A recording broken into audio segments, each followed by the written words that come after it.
Hey guys, and welcome to Film Study, where we analyze films in various ways to make you see it in a different concept, and change a part of a scene and figure out how the rest of the story would play out based on a single change in one scene. Good afternoon. My name is Russell, and I am a wilderness explorer in Tribe 54, Sweat Lodge 12. Are you in need of any assistance today, sir? Up has been a very well-known film and has created numerous memes surrounding the idea that the film has the best love story in terms of design, character, emotion, and being able to read the love story between Carl and Ellie with absolutely no dialogue needed. The biggest theory that implies that Carl actually passed on is kinda harsh for a children's film, but it does make sense. However, if this were true, Ellie would be there with him as she passed early on. My original thought was Ellie didn't pass, she simply left the relationship, but we all know that the way Carl acts, that wouldn't even be possible, and it's just too sad to even want to delve further into that possibility. The initial rumor of the inspiration of the film came from an 86-year-old woman, Edith Macefield, who refused to move out of her home even after being offered $1 million, but cherished her home so much that she didn't want to leave under any circumstances. After being asked the question on why don't you want to move by the contractor of the project, she responded cheerily, "Where would I go? I don't have any family and this is my home. My mother died here on this very couch. I came back to America from England to take care of her. She made me promise that I would let her die at home and not in some facility, and I kept that promise. And this is where I want to die, right in my own home, on this couch." This event happened in 2006, but surprisingly wasn't the inspiration for the film. Originally titled Heliums, Up was conceived in 2004 by director Pete Docter. He developed the fantasy of a flying house on the idea of escaping from life when it becomes too irritating, which stemmed from his difficulty with social situations growing up. The initial version featured a floating city on an alien planet populated with Muppet-like creatures with two brothers vying to inherit their father's kingdom, and when the brothers fell to Earth, they encountered a tall bird who helped them understand each other. But the story just didn't seem to work properly, and Docter and Peterson realized that the most intriguing element was the isolation of the floating city. Pete Docter even said, once he gets airborne, then what? So they had to have some goal for him to achieve that he had not yet gotten. So say Ellie was alive. During this whole film, there would be a lot that would change or characters even be removed. Like, would they have made it to Paradise Falls? Would they have met Russell? Or what about Kevin? Before we start, a question came to mind. For the original story, what exactly is Carl's plan when he leaves in Up? In an article written by Christine Mary Lewang Dixon, she goes on to describe things only adults notice in Up, which includes what exactly is Carl's plan when he leaves. This is actually a good question when you think about it. His goal from the beginning of the film is to fulfill his promise to Ellie of going to Paradise Falls, not necessarily specifically living there,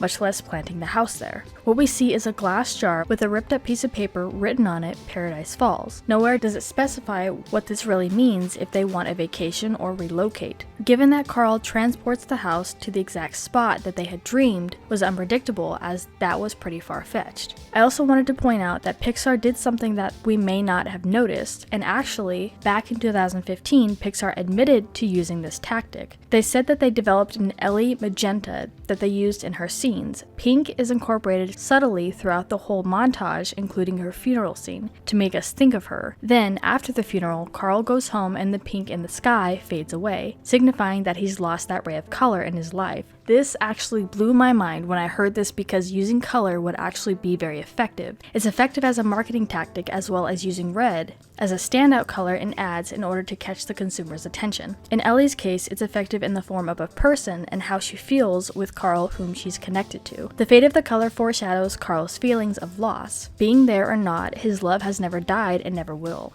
As we enter the first 8 minutes of the film, we follow Carl and Ellie's life together from beginning to end. For the sake of this theory, let's cut the moment where Ellie does pass and start at the scene where Carl is interrupted during the construction going on around his house. I still believe with Ellie's personality and her being alive at that time, she would have taken the opportunity as a sign that this is the best time as ever to pursue their dreams together. Do I really think it's possible that she would have gotten the same idea as Carl to take the entire house? Yes, since when we first met her, she designed the house in that same way.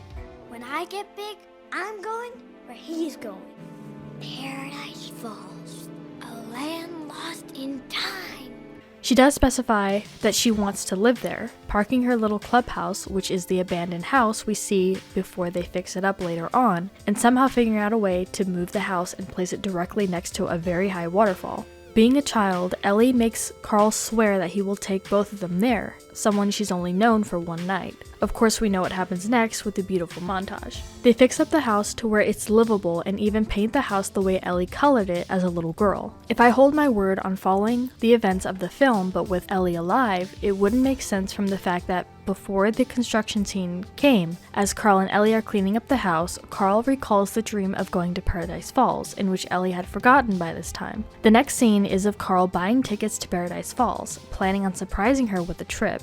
This would have stopped the theory because they would have gone directly to Paradise Falls no problem, making the movie start and end within almost 10 minutes. The reason Carl wants to keep the house in the first place is because it was the last place Ellie was before she passed. With Ellie still being there, they would have taken this opportunity to achieve their plan of living at Paradise Falls, so the construction scene wouldn't have happened. At this point in the original plot, two men come to his door regarding a pamphlet to send him into a nursing home. This is where it gets complicated. Carl and Ellie's idea and hope was to actually live on Paradise Falls. Even if they did make it, it would be difficult in terms of being realistic. For the sake of the theory and the rules of the film, we'll let this slide. So instead of the story surrounding Carl and Russell, it would instead follow Ellie and Carl on their journey to Paradise Falls. I do, however, believe that they would have come across Charles Muntz and the rest of the characters because they would have taken the same path. So the first obstacle would be the storm that they run into. It would have played out very similarly in my opinion. From the original plot after the storm, Russell steers the house, placing them on South America while Carl is asleep.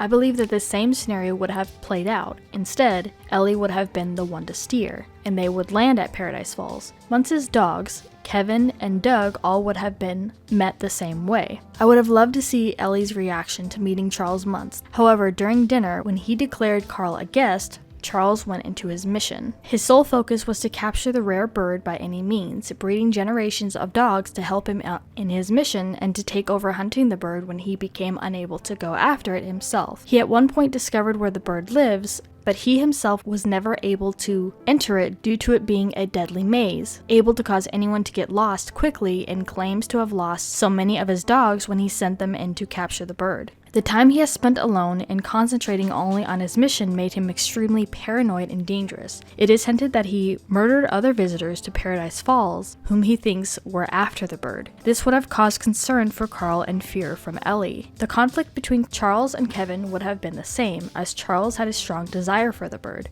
In the end, Carl and Ellie would have successfully landed the house where they wanted to at Paradise Falls. So what do you guys think of this theory? I really would have loved to see more of Ellie, but with the great writings of Disney, we were able to still have a connection to her, even with the little amount of time we actually saw her on screen, and how much Carl was infatuated with her and kept her promise, even the one of having a new adventure. And for more videos like this, we'd really appreciate it if you subscribed. It would really help out the channel and let us know that we are providing great content for you guys. For assisting the elderly, and for performing above and beyond the call of duty, I would like to award you the highest honor I can bestow, the Ellie Badge.